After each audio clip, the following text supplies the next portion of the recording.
본 방송에서 제공하는 투자 정보는 투자 판단에 대한 조언입니다. 방송에서 제공하는 주식의 가치, 가격 상승 및 하락에 대해서는 방송사에서 보장하지 않습니다.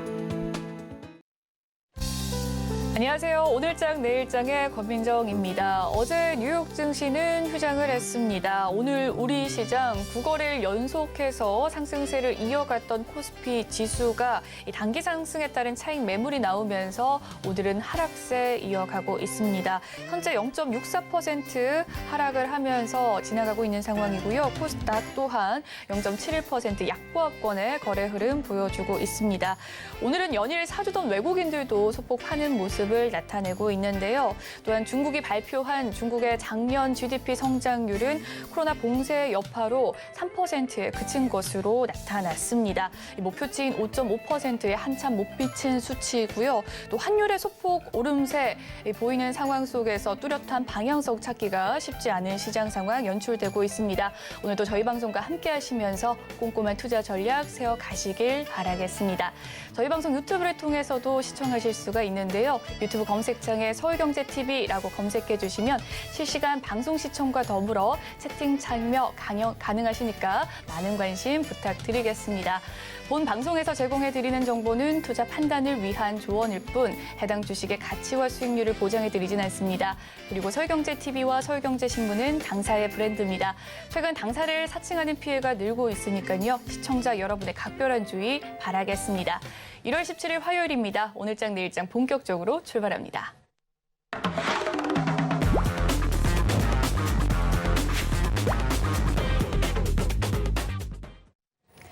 이 시각 보도본부 시간입니다. 오늘은 김미연 기자와 함께합니다. 어서 오세요. 안녕하세요. 네, 오늘은 어떤 헤드라인 들고 오셨을지 화면으로 만나보겠습니다.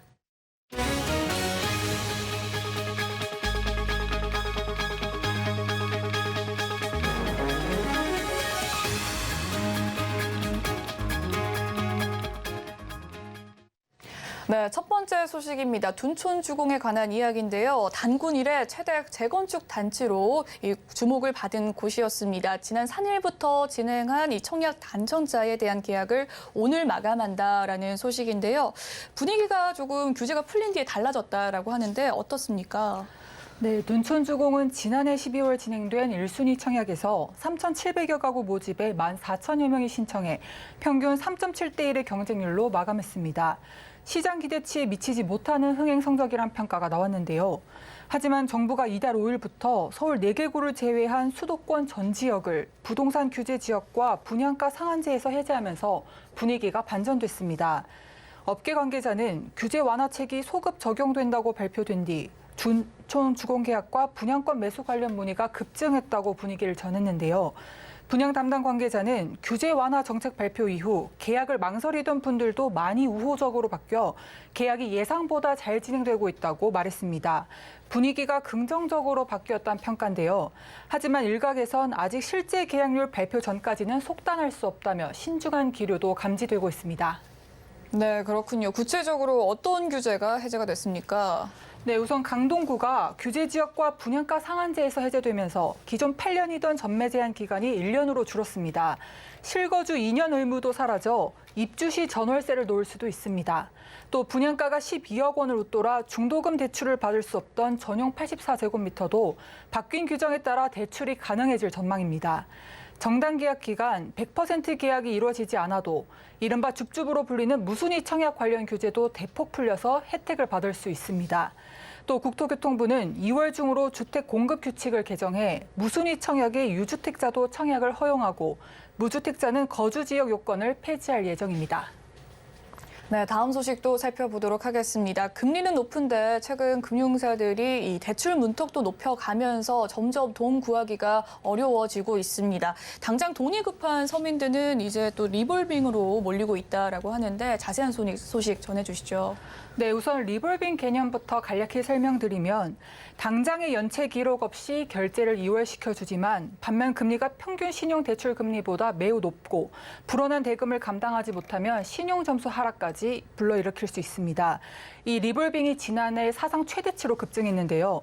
오늘 여신금융협회에 따르면 지난해 12월 말 기준 7개 전업카드사의 리볼빙 2월 잔액은 7조 2,621억 원으로 집계됐습니다. 1년 사이 19.4% 증가하며 사상 최대치를 기록한 건데요. 특히 기준금리 인상이 본격화된 지난해 하반기엔 약 7,200억 원이나 급증했습니다. 지난해 상반기 4,600억 원가량 증가한 것과 비교하면 약 2배 가까이 늘어났다고 볼 수 있습니다. 네, 지난해 하반기부터 금리가 거의 20% 수준으로 높아졌다라고 하는데 이때 이용자들이 몰린 배경은 무엇입니까? 네, 지난 하반기에 총부채 원리금 상환 비율, 즉 DSR 규제로 카드론을 이용 못한 차주들이 리볼빙으로 몰린 풍선 효과로 분석됩니다. 금융당국은 지난해 총 대출액이 2억 원을 넘을 경우 연소득 대비 원리금 상환액 비율이 40%를 넘지 못하도록 규제를 강화하면서 여기에 카드론을 포함시켰는데요. 이 때문에 카드론을 이용 못하게 된 대출 수요자들이 불가피하게 리볼빙으로 발길을 돌린 것으로 분석됩니다. 네, 마지막 소식도 살펴보도록 하겠습니다. 코로나 기간 이후에 1시간 정도 줄어든 은행 영업시간 때문에 은행 이용이 불편하신 분들 많으셨을 것 같습니다. 은행들이 이제는 영업시간을 다시 정상화하는 방안을 논의하고 있다고요? 네, 맞습니다. 금융권에 따르면 금융노사 사측 대표단은 어제 서울 명동은행회관에서 간담회를 열고 영업시간 정상화 방안 등에 대해서 논의를 했습니다. 대표단은 이 자리에서 마스크 의무 해제 즉시 영업시간도 1시간 다시 늘어야 한다고 기본 입장을 정한 것으로 알려졌습니다. 또 금융노조와도 조속한 영업시간 정상화를 위해 지속해서 협의를 진행하기로 했습니다. 하지만 당장 이른 시간 내 영업시간 정상화는 기대하기 어려워 보입니다. 최종적으로 정상화 여부나 시점은 결국 노조가 합의를 해줘야 하는데 이 금융노사 영업시간 관련 TF가 아직 논의의 속도도 내지 못하고 있기 때문입니다. 금융노사 TF는 지난 12일 첫 회의를 열었지만 구체적 성과 없이 해산됐고 심지어 다음 회의 일정조차 아직 잡지 못한 것으로 알려졌습니다. 네, 이지각보도본부 오늘은 김미연 기자와 함께 이야기 나눠봤습니다. 오늘 말씀 감사합니다. 네, 이번 시간은 이 시각 증시 시황 브리핑 해드리고 서울경제TV 특징주 소개해드리는 시간이죠. 김혜연 캐스터가 준비하고 있습니다. 안녕하십니까. 캐스터 김혜연입니다. 우선 전일 미증시는 마틴 루터킹 데이로 휴장을 한 가운데 오늘 우리 시장은요. 한동안 이 지수 상승을 견인했던 외국인들의 순매도세도 유입이 되고 있고 기관도 매도 우위를 보이다 보니까 이 지수 하방 압력이 더해지고 있는 모습입니다. 그럼 자세한 이 시각 지수 상황부터 살펴보도록 하겠습니다. 이 코스피 지수가 오전장에는 변동성을 나타냈는데요. 오후장 들어서는 계속해서 이 낙폭을 좀 확대를 하고 있는 모습입니다. 현재는 0.7% 가까운 하락세를 보이고 있고요. 2,383포인트대에서 거래되고 있습니다. 오늘 코스피 시장에서는 계속해서 이 대통령 순방과 관련한 테마들이 강하게 움직여주고 있는 모습입니다. 네, 이어서 코스닥 지수도 확인해 보시죠.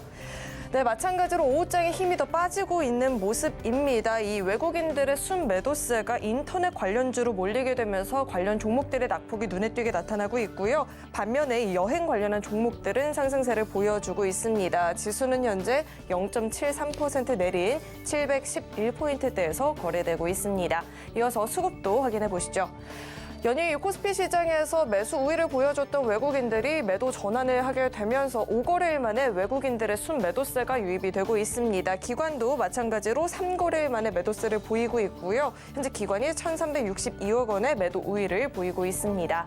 이어서 코스닥의 수급도 확인해 보시죠. 마찬가지로 이 외국인과 기관의 양 매도세가 유입되고 있습니다. 이 매도폭도 장중에 계속해서 확대를 하고 있는 모습이고요. 기관이 현재 870억 원, 외국인도 800억 원이 넘는 매도세를 보이고 있습니다. 네, 이어서 오늘장 상승세를 보이고 있는 테마들도 살펴보도록 하겠습니다.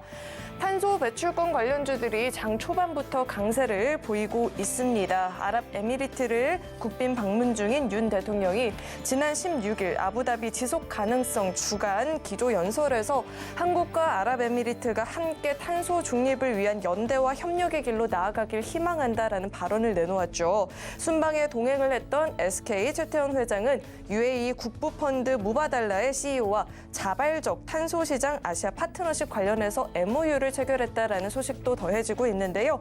이에 따라서 이 UAE와의 탄소 협력 기대감에 오늘 관련주들이 장 초반부터 빨간불을 보이고 있습니다. 그린케미칼이 현재 3% 가까운 상승세 상승세를 보여주고 있고요. 한솔홈데코는 5% 넘는 오름세, KC코트렐은 현재 11%대 급등세를 보여주고 있습니다. 네, 이어서 하락하는 업종 테마도 살펴보겠습니다. 오늘 게임주들이 쉬어가고 있는 모습입니다. 어제까지만 하더라도 이 미증시의 훈풍과 물가 상승률 둔화, 그리고 이 4분기 실적은 부진했지만 1분기에 다수의 신작들 출시를 앞두고 있어서 게임주들이 이런 상반기 신작 모멘텀 등의 일제 강세를 기록하는 모습이 나타났습니다. 증권가에서도 관련 신작 소식에 대한 보고서들이 나오면서 긍정적인 영향을 받는 모습이었는데요. 다만 오늘은 단기간에 너무 급등을 보였던 탓에 차익 실현 매물들이 나오면서 이렇게 쉬어가고 있는 모습입니다. 카카오 게임즈가 현재 4%대 낙폭을 보이고 있고요. 액토즈 소프트도 3% 가까운 하락세, 룽트코리아도 현재 3% 넘는 하락세를 보이고 있습니다. 네, 이어서 증시 탑10도 확인해 보겠습니다. 네, 삼성전자와 SK하이닉스 계속해서 이 반도체 기업들의 실적 부진이 심화될 것이라는 전망들이 나오고 있죠. 이에 따른 대응책으로 감산카드를 꺼내들지도 주목이 되고 있는 가운데 오늘 삼성전자는 약세를 보이고 있고요. 반면에 SK하이닉스는 소폭의 강세를 기록하고 있습니다. 네이버와 카카오 두 종목 모두 오늘 3% 내외의 낙폭을 기록하고 있습니다. 차익 실현 매물들이 나오고 있는 모습이고요. 서울경제가 뽑은 특징주도 확인해 보시죠. 알로이스가 오늘 상한가 진입하는 모습이 나타났었죠. 국내 주요 TV 제조사들이 OTT 시장 진출에 속도를 내는 움직임이 나오게 되면서 이 OTT 셋톱박스 생산하는 알로이스가 수혜가 기대가 된다라는 이야기 나오고 있습니다. 해성 DS는 여러 증권가에서 목표가를 일제히 하향 조정하게 되면서 오늘장 영향을 받고 있죠. 낙폭 보여지고 있고요. 나인테크는 2차 전지 부품 장비 전문 기업인데요. 이 방위산업 리튬 2차 전지 분야 자회사인 탈로스의 IPO 추진 본격화한다라는 소식에 영향을 받으면서 오늘장 6% 가까운 상승세를 보여주고 있습니다. 네, 그럼 먼저 카카오부터 자세히 살펴보도록 하겠습니다. 다소 아쉬운 이 증권가의 분석이 나왔습니다. 현재도 3% 넘는 하락세를 보이고 있는데요. 주가 상승 여력이 축소가 됐다라는 분석이 제기가 되면서 영향을 받고 있습니다. 현재는 62,200원에서 거래가 되고 있습니다. 네, 이어서 노랑풍선 살펴보도록 하겠습니다. 설 연휴 기간 동안에 일본과 동남아 등 이 해외 여행을 떠나려는 내국인들의 수요가 급증세를 보이고 있다라는 소식에 오늘 관련주들이 강한 모습을 보이고 있는데요. 그 가운데 이 노랑풍선은 해외 패키지 송출률이 지난해 설 연휴 기간 때보다도 4,000%가 증가세를 보이고 있다라는 소식이 전해지면서 오늘장 강한 모습 보여지고 있습니다. 현재도 5% 넘는 강세를 보여주고 있습니다.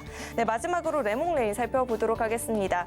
네, 재벌집 막내 아들 제작사인 이 레몽레인이 오늘장 급등세를 기록을 했었죠. 이 P&I 문화창조 투자조합은 레몽레인의 초기 투자자인데요. 레몽레인을 상대로 회계장부 열람과 등사 가처분 소송을 제기했다라는 소식이 전해지고 있습니다. 이를 두고 이 경영권 분쟁의 조짐으로 해석을 하고 있는 분위기고요. 현재도 12% 넘는 급등세를 보이고 있습니다. 네, 지금까지 증시탑10 확인해봤습니다.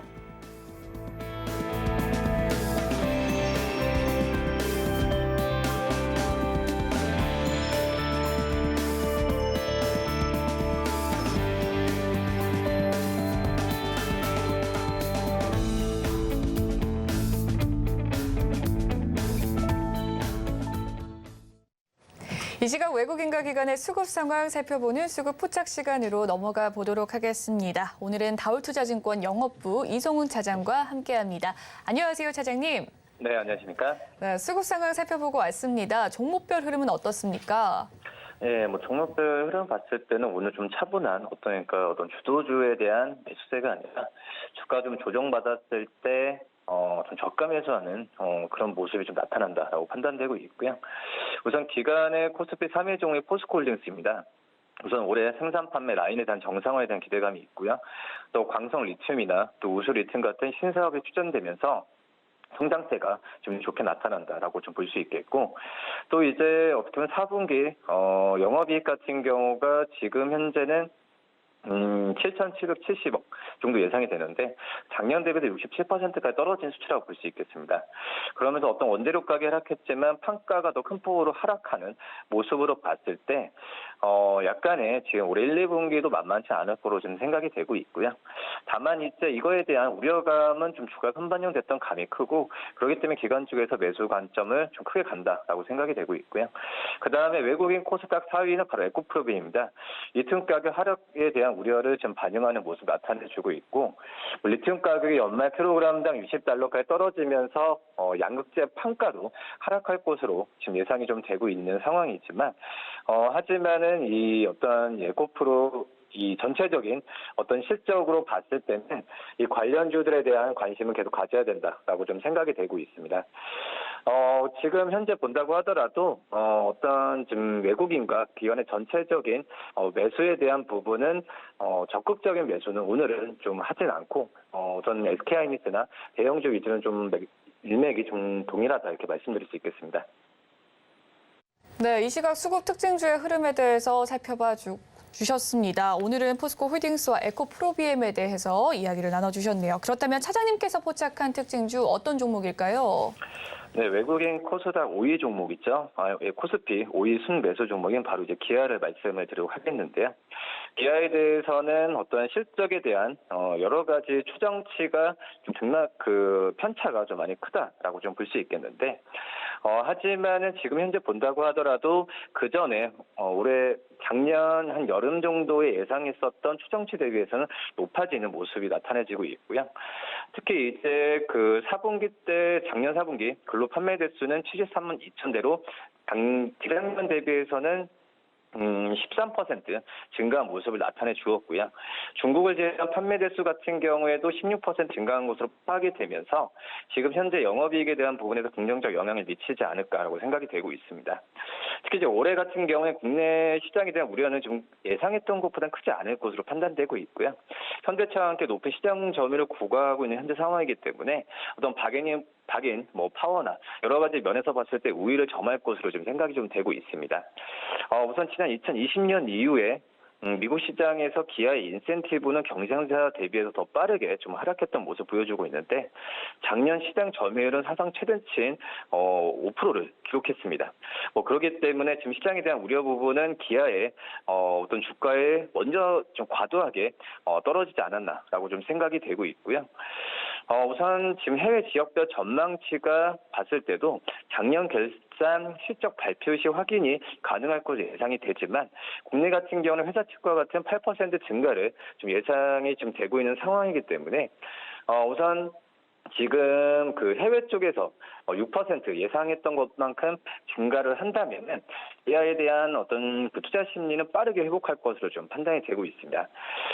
그리고 현재 본다고 하더라도 현재 OEM들 역시 생산이 정상화되고 경쟁이 지금 어떤 심화가 된다고 한다면 역시 현대차와 기아의 어떤 그 가격이나 여러 가지 면에서 봤을 때 우위를 다시 한번 점할 가능성이 크지 않을까라고 판단되면서 기아에 대한 좀 매수세를 좀 가져가도 나쁘지 않다라고 좀 생각이 되고 있고요. 그리고 이번 주 어제였죠. 어떻게 보면은 이 테슬라 가격 인하에 대한 이 전방 기업들의 주가에 대한 부분에 우려감이 컸었는데 오히려 지금 이제 테슬라 쪽은 전기차기 때문에 일반 내연기관차보다는 어떤 초입 국면이기 때문에 이 치킨 게임을 그러니까 현대차와 기아의 가격이 내리는 부분은 좀 제한적으로 갈 가능성이 크다라고 좀 생각이 되고 있고요. 그리고 이제 전기차 EV9이죠. 국내 4월 그리고 미국에서는 10월 출시 예정이기 때문에 우선 지금 그 전기차의 모멘텀은 계속 그대로 가져갈 확률이 높지 않을까라고 생각이 되고 있습니다. 매수가는 65,000원, 목표가는 71,000원, 손절가는 6만 원 말씀드립니다. 네, 오늘 이소훈 차장의 포착 특징주는 기아였고요. 목표 가격 71,000원 제시해 주셨습니다. 지금까지 다울투자증권 영업부 이소훈 차장과 이야기 나눠봤습니다. 오늘 말씀 감사합니다. 네, 감사합니다. 네, 오늘 시장을 주도하는 업종과 이슈에 대해서 심층 분석해보는 마켓 로드맵 시간입니다. 지난해 많은 투자자들을 울렸죠. 네이버와 카카오에 대한 이야기 해보도록 하겠습니다. 이들이 콘텐츠 사업을 무기로 반격을 준비 중에 있다라고 하는데요. 과연 기대를 해봐도 좋을지에 대해서 이 교보증권 영업부 사영관 차장님과 함께 이야기 나눠보도록 할게요. 어서 오세요. 네, 안녕하세요. 네, 지난해 그렇게 속을 속였던 네. 네이버와 카카오였습니다. 최근 들어서는 조금 주가가 많이 오름세를 보였거든요. 네. 어제는 네이버가 20만 원까지 올랐고 이 카카오는 6만 5천 원까지 올랐는데 오늘은 2, 3% 각각 네. 좀 빠지는 모습이네요. 최근 주가 동향 살펴보시면요. 글쎄요. 일단은 이게 좀 고성장주로 분류가 되는 그런 종목들이거든요. 네. 그렇다 보니까 금리가 올라가는 현상 하에서 주가가 계속적으로 좀 꺾이는 이런 현상들이 나타났습니다. 상대적으로 지금 미국 쪽의 다른 종목들도 마찬가지였어요. 매크로적으로 일단은 골디락스를 구성할 수 있는 환경들이 만들어진 것도 사실이긴 합니다. 물가가 지금 3개월 연속으로 미국의 CPI가 꺾였어요. 그렇다 보니까 이제 물가는 정점 찍었네라고 생각을 하면서 이런 안전자산으로 가 있었던 유동성들 일부가 위험자산 쪽으로 이동을 하고 있는 거죠. 그렇다 보니까 최근에 어떤 비트코인 같은 가상자산, 전형적인 위험자산이거든요. 네. 이런 쪽들이 동반 상승하는 모습들이 연초 이후에 나타나고 있었다라는 부분으로 이해를 하시면 아마 쉬울 것 같고요. 다만 그런 흐름들이 언제까지고 계속 지속되기에는 아직까지는 우리가 경기 침체라는 부분들의 우려를 또 하나 가지고 있어요. 그리고 중국 쪽에서 리오프닝으로 경제를 연다. 라고 했지만 이게 한 번에 열리면서 정말로 내수 부양이 아닌 전 세계적인 소비의 물결을 다시 한번 일으켜 세울 수 있을까? 그리고 공급망이라던가 생산 이런 쪽에서도 차질 없이 중국이 해나갈 수 있을까? 이런 부분에 대한 우려가 여전히 작용을 하고 있는 구간이고요. 이 안전자산에 있는 자산들이 전부 다 위험자산으로 오기에는 아직은 확인해야 될 요소가 많다라는 거예요. 그렇다 보니까 계속적으로 이러한 서비스 업종에 네이버, 카카오라는 고성장주를 계속 사기에는 조금 무리가 있다라고 판단이 됩니다. 아직까지 고성장수를 담기에는 좀 무리가 있긴 하지만 뭐 연초부터 이 금리 인상 인하에 대한 좀 기대감이 있지 않습니까? 그 네. 덕분에 오른 걸까요? 네, 금리 인하 쪽을 사실 투자자들만 기대하고 있어요. 연준에서는 네. 절대 딱 잘라서 얘기했습니다. 올해는 우리가 생각하는 것보다 더 높은 수준의 금리에 가 있을 수도 있고 거기에서 생각보다 더 오래 머물 수도 있다라고 얘기를 했어요. 연준이 지금 원하는 건 이 물가가 잡히기 전에 주가가 먼저 선반영해서 올라가는 것을 굉장히 경계하고 있는 것 같아요. 하지만 시장은 다르죠. 항상 시장은 정책을 앞서서 우선해서 움직이는 경향들이 있습니다. 그렇다 보니까 이번 연초 같은 랠리들도 3개월 연속으로 미국의 물가가 꺾였네. 그렇다고 하면 고용, 미국 연준에서 가장 자신 있어 하는 고용이 꺾인다라고 했을 때에는 이마저도 금리 인하를 불러일으킬 수 있는 요인들이 된다라고 생각을 하고 있는 겁니다. 그래서 이미 작년 말부터 어떤 미국의 해치펀드라던가 롱숏펀드 이런 쪽들에는 위험자산 쪽으로 상당 많은 자금들이 유입이 됐었다라는 말씀을 제가 드렸었고요. 그런 흐름들이 이제 한국에도 그대로 좀 적용이 되고 있는 부분인 것 같아요. 그래서 이런 부분에 있어서 일단 물가가 정점을 찍었다라는 인식이 확실하게 됐는가 한 번 더 확인해 볼 필요는 있다라고 생각이 되고요. 이제 연준에서 더 크게 보는 것은 개인 소비 지출, PC라던가 기대 인플레 쪽이에요. 결국에는 물가가 떨어지고 있더라도 내가 받는 임금보다 아직도 물가가 높잖아 라고 생각을 하면은 사람들은 저축을 하지 않고 당장 소비를 해요. 그렇다고 하면은 미국이 잡으려고 하는 소비가 안 잡히면서 다시 물가가 뛸 수 있다라는 거죠. 그런데 최근에 또 나온 뉴스가 있었어요. 중국에서 네. 지금 사람들이 3경, 1만 억조 경에 이런 식으로 나가거든요. 3경을 네. 저축을 했다라는 소식이 있었어요. 그만큼 내수에서 리오프닝이 되면서 풀어준다라고 했을 때에도 일단 중국도 너무 높은, 지금 금리가 다른 나라에 비해서는 높지 않아요. 근데 그럼에도 불구하고 이런 경제 상황들을 인식을 하고 사람들이 소비보다는 저축에 열을 올리고 있다는 거죠. 그래서 네. 그런 부분들로 좀 기결이 될 것 같습니다. 소비보다 저축. 일단은 이 네. 네이버, 카카오 주가가 좀 반등이 되려면 성장주로 좀 분류가 되기 때문에 네. 일단 위험 자산의 선호 심리가 좀 강해야 된다라는 이야기실까요? 조금 더 강해져야 될 것 같아요. 그리고 일단 물가의 정점을 좀 확인하는 과정이 중요한 이야기일 것 같습니다. 또 다른 외부 요인이 있을까요? 글쎄요. 일단은 연준은 아마 금리를 이제 피크는 좀 찍은 것 같아요. 피크라는 게 더 이상 안 올라간다는 게 아니고요, 여러분. 지금 올라가는 기울기 자체가 예전에는 3연속으로 75bp, 0.75%씩 계속 올렸어요. 근데 그렇게 무섭게 끝없이 올라갈 것만 같던 금리도 결국에는 그렇게는 못 올라간다는 거죠. 그래서 올해 아마 3번의 지금 FOMC에서 각각 0.25%씩 75bp 정도로 최대 인상하면 네. 더 이상의 인상은 없는 거 아니냐라는 부분들이 시장에서 나오고 있는 그런 반응들이고요. 결국 이런 물가와 금리가 같이 꺾이는 모습들이 나온다. 라고 했을 때에는 지금 투자자들이 시장에서 기대하고 있는 연준의 피벗도 상황에 따라서는 절대 안 한다라고 했지만 유동적으로 움직이는 연준의 모습을 기대했을 때에는 그런 시나리오도 가능하다 이런 얘기가 되겠죠. 네, 전반적인 외부 요인의 평가에 대해서 이야기를 해주셨습니다. 일단 물가와 금리가 좀 같이 꺾이는 현상이 나타나야 될 것 같고요. 또 카카오에 대한 이야기 해보도록 하겠습니다. 증권가에서는 카카오를 네. 별로 좋지 않게 인식을 하고 있는 것 같더라고요. 네. 기대 수익을 뭐 낮추라라는 분석을 또 했고 카카오 주가가 조금 떨어지는 모습을 보였는데 특히나 또 4분기 실적이 주가에 악재로 작용할 것이다라는 분석도 있었습니다. 하지만 또 하반기 광고도 좋고요. 커머스가 성장 기회 일 것이다라고 이야기도 하는데 어떻게 보십니까? 일단은 작년까지 가지고 계신 분들은 손실이 크실 텐데 그렇죠. 계속 가지고 있어야 할지 아니면 좀 손절을 해야 될지 궁금할 것 같고요. 네. 또 신규 투자자의 이 접근 전략으로서는 어떻게 보십니까? 네, 일단은 지금 현재 상황에서 일단 투자 관점부터 말씀을 드리면요. 신규 보유자건 아니면은 기존에 가지고 계시던 분인 것. 전부 다 현재 시점에서는 일단은 신규 매수자분들은 조금 기다리셔야 될 것 같고요. 그리고 이미 가지고 계신 분들은 홀딩 관점으로 봐야 될 것 같아요. 지금 네이버와 카카오를 굉장히 많이 비교를 합니다. 네. 그러면서 네이버가 더 좋다, 카카오가 더 좋다라고 얘기가 많이 나오고 있는데 일단은 외국인들의 지분 줄이기는 지금은 줄어든 상태예요. 언제를 기점으로 해서 작년 연말을 기점으로 해서 가파르게 줄어들던 외국인의 지분율이 일단 아까 말씀드렸던 대로 물가가 꺾이는 것을 확인하고 안전자산에 있던 유동성이 지금 위험자산 쪽으로 이동을 했죠. 그런 쪽에서 대표적인 주자들인 네이버와 카카오, 그리고 카카오뱅크, 카카오페이 이런 쪽들로 유입이 됐던 거예요. 그런 흐름들이 일단은 오늘은 꺾이는 모습들입니다. 그런데 이게 지속성 있게 꺾이는지를 우리는 확인을 해볼 필요가 있다라고 생각을 하고요. 일단은 꾸준하게 들어왔던 외국인 수급에 힘입어서 사실상 기술적으로 봤을 때는 네이버보다 카카오의 현재 상태가 더 좋아요. 이미 121선을 어제 강하게 돌파를 한 이후에 오늘도 일단은 무너지지는 않고 있어요.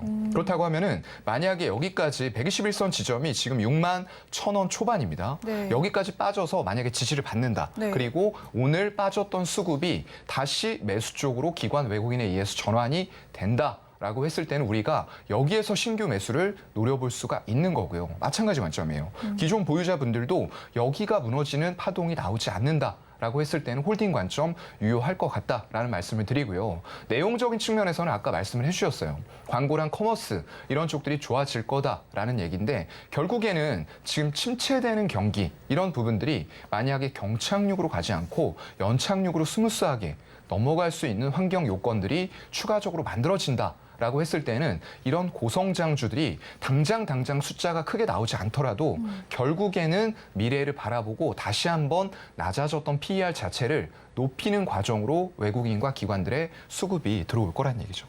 일단 121선의 좀 지지를 확인하는 여부가 중요할 것 같고 눌림목이라면 다시금 좀 저점 매수를 기 보유자분들은 해야 될 것 같다라는 생각이 듭니다. 네이버에 대한 이야기도 한번 해보도록 할게요. 네이버는 좀 인식이 굉장히 좋더라고요. 네. 뭐 사업 경쟁력 강화 가능성도 많이 기대를 하고 있고 또 포시마크 패션 플랫폼을 인수를 하지 않았겠습니까? 네. 일단은 영업이익은 좀 안 좋게 나올지라도 나중에는 좀 중장기적으로 긍정적으로 바라본다라는 시선이 많은데 반등 시점은 좀 언제쯤으로 잡아가면 좋을까요?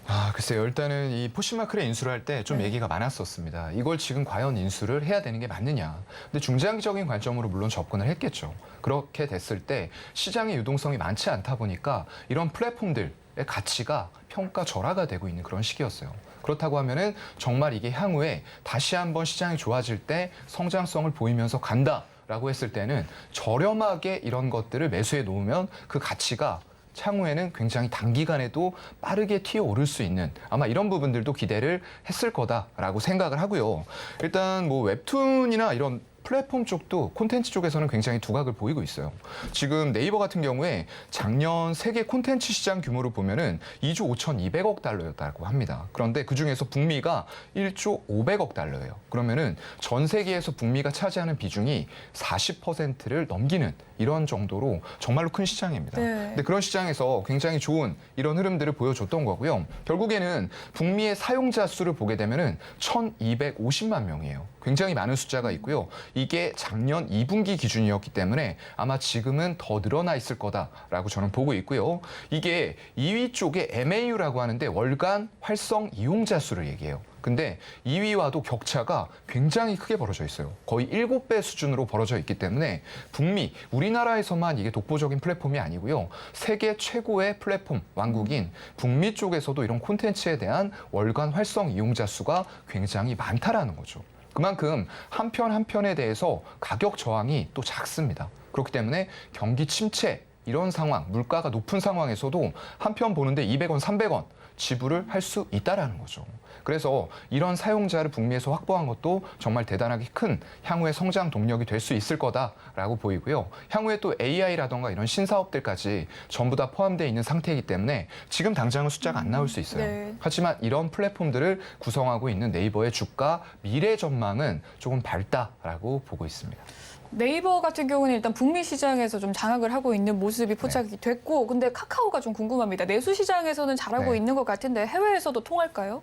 글쎄요. 지금 아직까지는 네. 해외 쪽에서는 매출 비중이 그렇게 크게 나오고 있지 않아요. 그렇기 때문에 아마 네이버 쪽으로 베팅을 하시는 분들은 이런 해외 쪽에서의 매출이라던가 성장성을 보고 네이버를 카카오보다 더 높게 평가를 하고 계시는 것 같아요. 하지만 거꾸로 말하면 그만큼 장악할 수 있는 시장이 많이 열려 있다. 라고도 저는 좀 생각을 할 수가 있을 것 같아요. 그래서 해결해야 될 문제들은 좀 많이 있을 것 같습니다. 그동안에 물적 분할, 뭐 이런 이슈들, 그리고 자회사를 쪼개서 또 상장하고 네. 카카오 게임즈 밑에 있는 라이온 아트 스튜디오를 또 상장하겠다. 결국에는 다 철회했잖아요. 네. 지금 추세를 보면은 거의 주주 환원책이라던가 이런 쪽에 굉장히 힘을 실는 모습들이에요. 이런 상황에서 과연 카카오의 향후 행보에 따라서 결국에는 주가의 방향도 조금 결정될 가능성이 높다라고 보고 있습니다.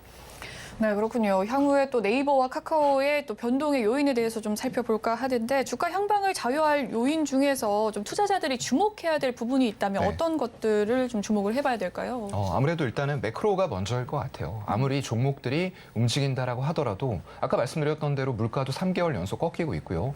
연준에서 금리를 올리는 것도 피크아웃을 어느 정도는 했다라고 보여집니다. 기울기 자체가 꺾이고 있기 때문에요. 하지만 그런 상황이 올지라도 과연 안전자산 쪽에 있는 유동성들이 급격하게 전부 다 위험자산으로 이동을 해올 거냐.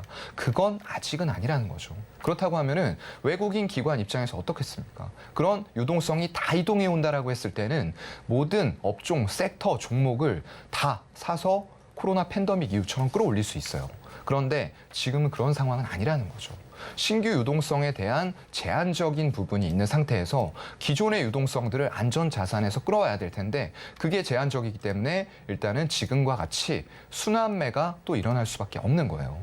이쪽에서 어느 정도의 수익률을 올렸다라고 하면 지금 당장 실적 안 나오지만 이런 단기 유동성으로 끌어올렸으니까 이 정도면 수익률 됐어 라고 얘기하고 여기를 매도하고 또 다른 쪽으로 이동을 시켜서 그쪽에서 수익을 내고 당분간은 이런 추세들이 좀 반복이 되지 않을까라고 생각을 합니다. 네, 네이버와 카카오의 투자 전략까지 이야기를 들어봤습니다. 일단 매크로 해소 이슈가 우선이다라는 이야기 잘 들어봤네요. 지금까지 교보증권 영업부 사영광 차장님과 이야기 나눠봤습니다. 오늘 말씀 감사합니다. 네, 고맙습니다.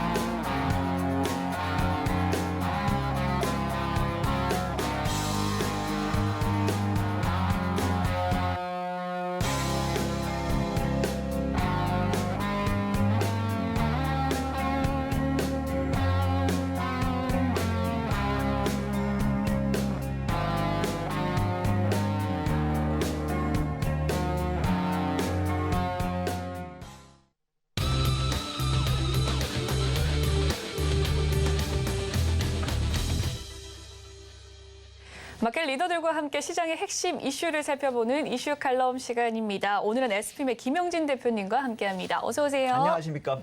네, 안녕하십니까?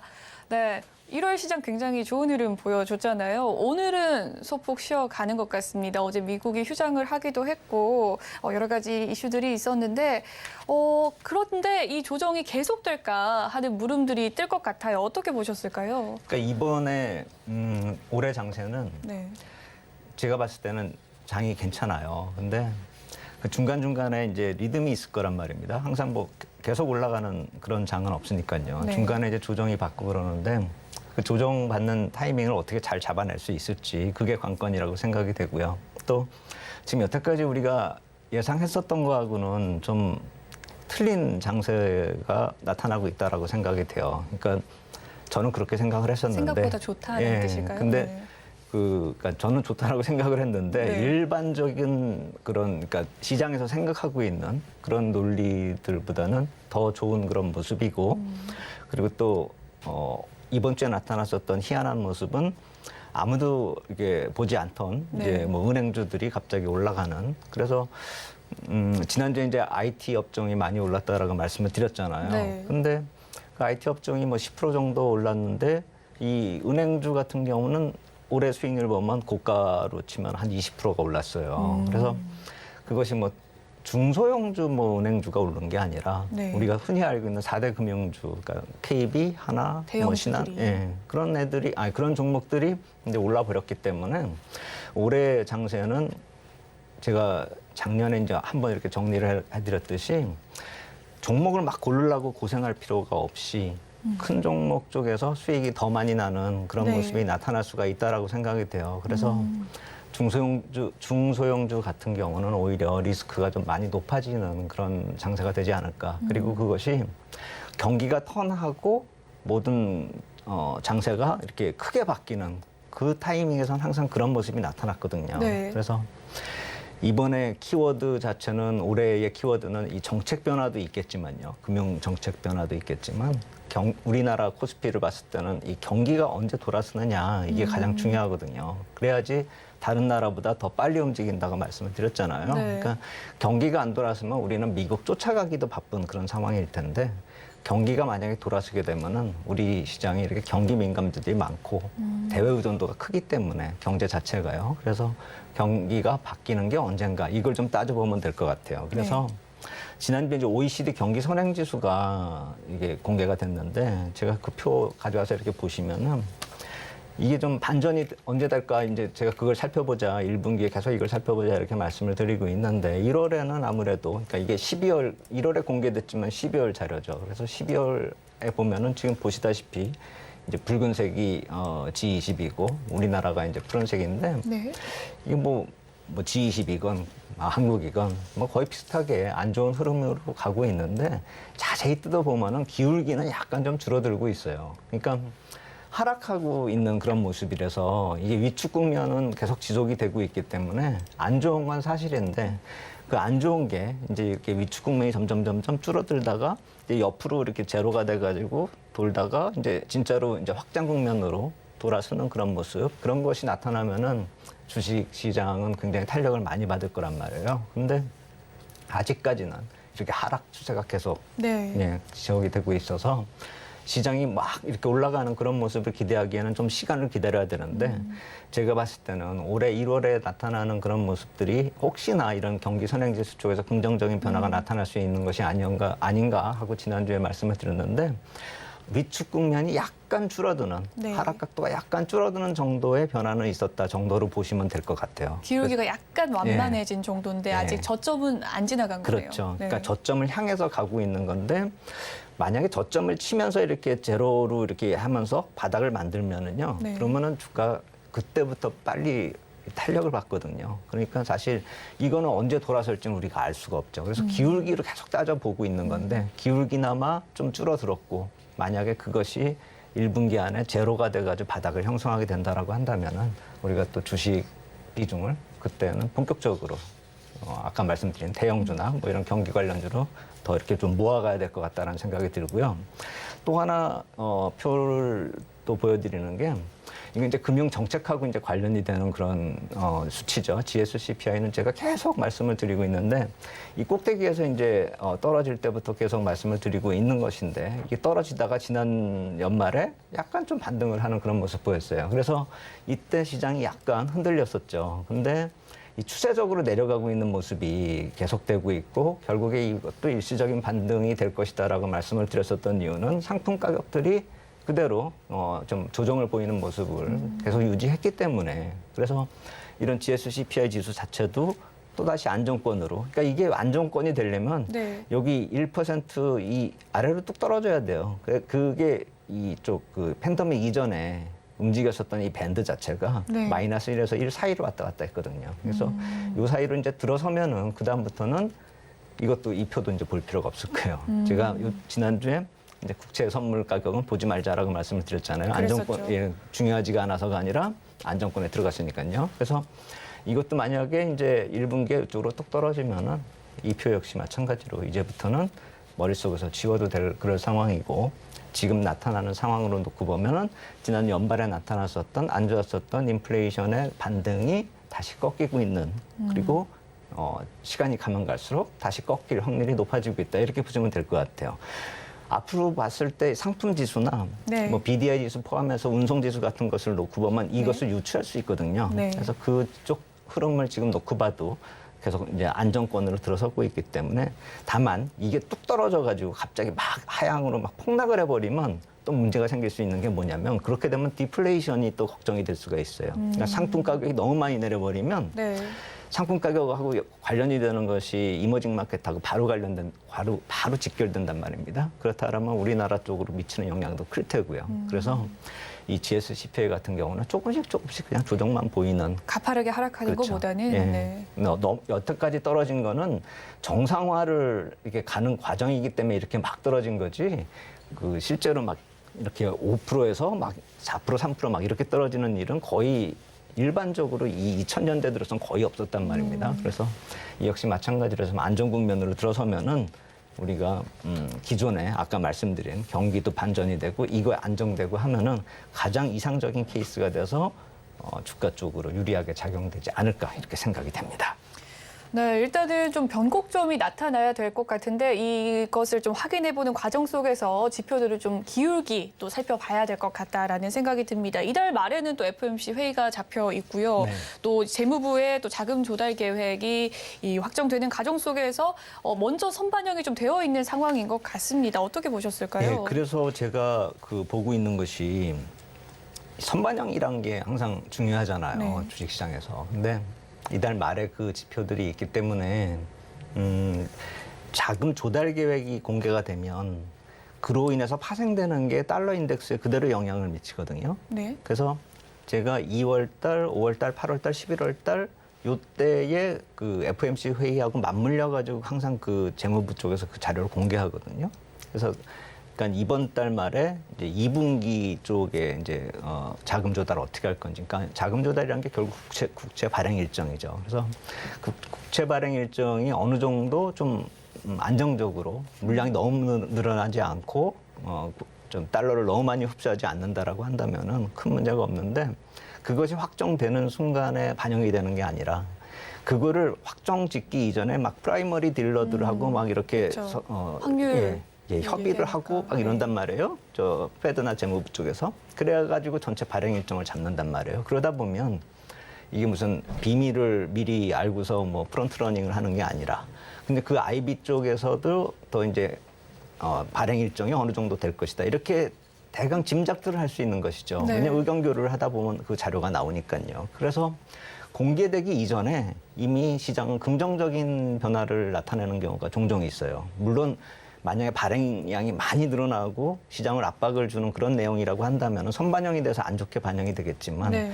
지금처럼 좀 긍정적으로 반영이 되고 있는 그런 모습이라고 한다면은 2분기 쪽의 발행량이 그다지 불안하지 않게끔 갈 확률이 높다라는 것이죠. 그래서 제가 그거를 표로 이렇게 만들어 놓은 게 뭐냐면은 2023년에 다시 증가하는 국채 발행 시장 이렇게 해서 표를 만들어서 이제 가져온 건데 이게 분기 단위란 말이에요. 그래서 여기 하늘 꼭대기까지 이렇게 솟아오른 거는 팬데믹 당시에 그 갑자기 이제 재정 지출을 해야 되니까 발행이 좀 늘어난 많아졌고, 것이고, 네. 예, 그걸 제외하고 나면은 그 이후에 이제 이 늘어났던 걸 여파로 인해 가지고 이쪽에 2021년까지 계속 증가를 했지만 잠시 이 재정 적자를 줄인다라고 해가지고 많이 줄였단 말이에요, 발행량을. 그래서 작년부터 그 달러 인덱스 쪽이 많이 올라가고 하는 그런 흐름 속에서는 이렇게 유동성을 흡수하는 그런 문제가 있었거든요. 그러니까 네. 국채 발행을 막 늘어나는 것도 문제지만 이렇게 발행을 적게 해가지고 달러를 흡수하는 경우도 있단 말입니다.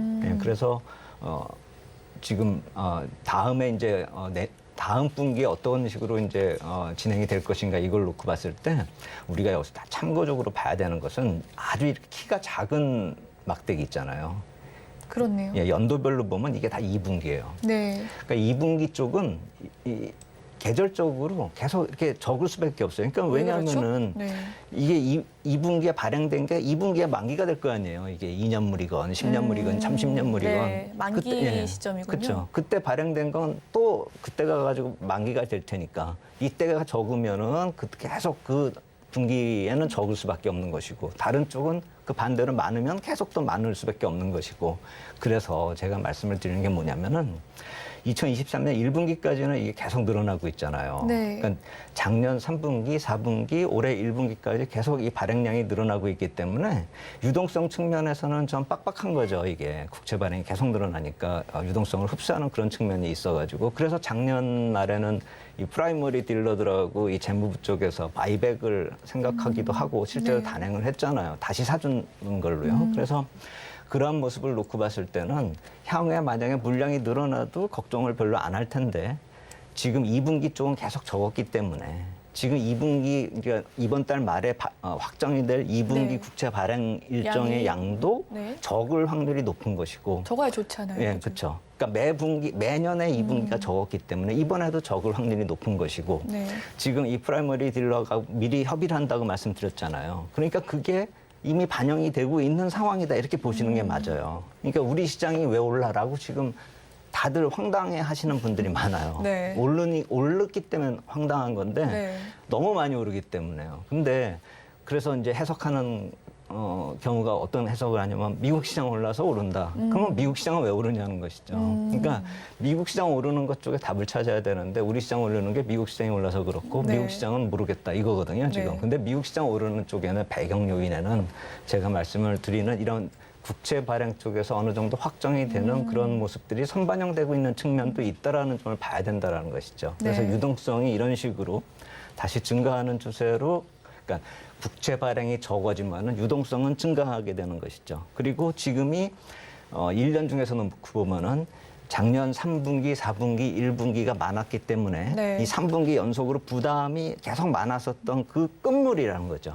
그래서 지금 12월에 저점을 형성할 수 있었던 자산시장이 저점을 형성할 수 있었던 주 요인 중에 하나는 네. 이 세 분기가 계속 압박을 하는 끝물 쪽에 있었다는 것이고 이것이 완화되는 측면에서 선반영이 되면서 이제 끝물이 지나면서 시장이 많이 올라가는 상대적으로 많이 올라갈 수밖에 없다라는 것이죠. 눌리고 눌리다가 이제 완화되니까요. 그러니까 지금 시장이 왜 오르느냐 이상하다. 여기서 매도를 하고 빨리 시장을 떠나야겠다. 네. 이렇게 생각할 것이 아니라 그동안에 지나치게 빠진 거에 대해서 정상화 과정이 일부분 있다라는 점을 감안한다면 지금 시장에 대해서 너무 불안해하거나 좀 압박을 느끼거나 뭐 불안해할 필요는 없겠다 이렇게 말씀을 드리겠습니다.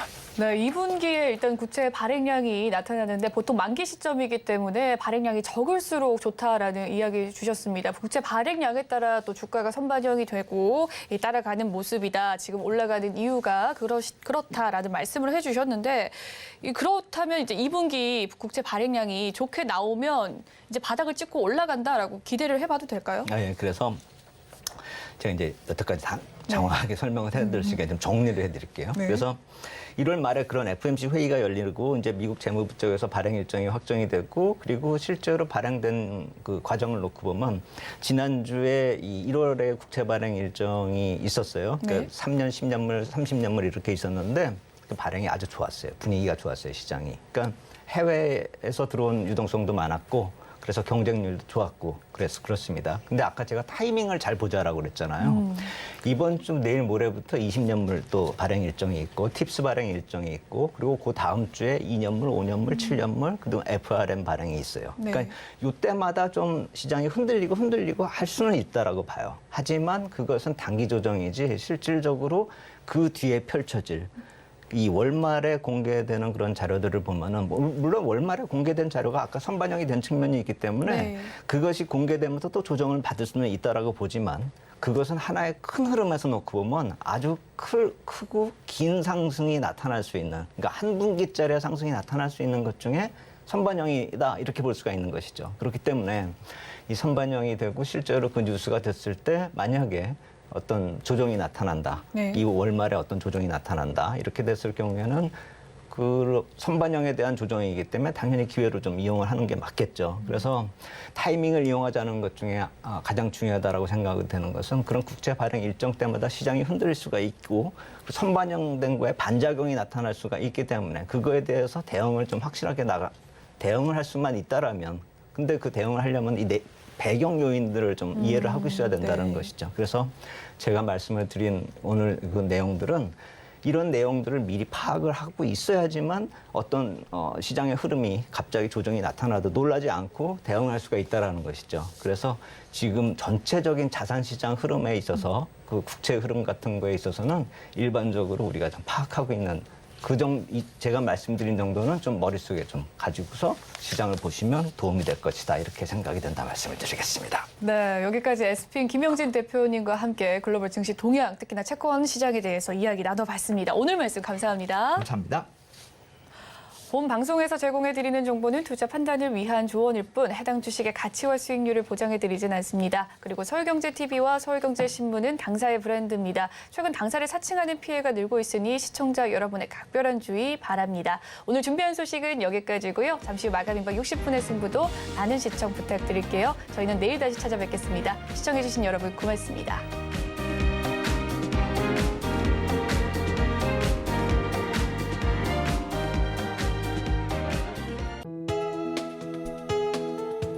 본 방송에서 제공하는 투자 정보는 투자 판단에 대한 조언입니다. 방송에서 제공하는 주식의 가치, 가격 상승 및 하락에 대해서는 방송사에서 보장하지 않습니다.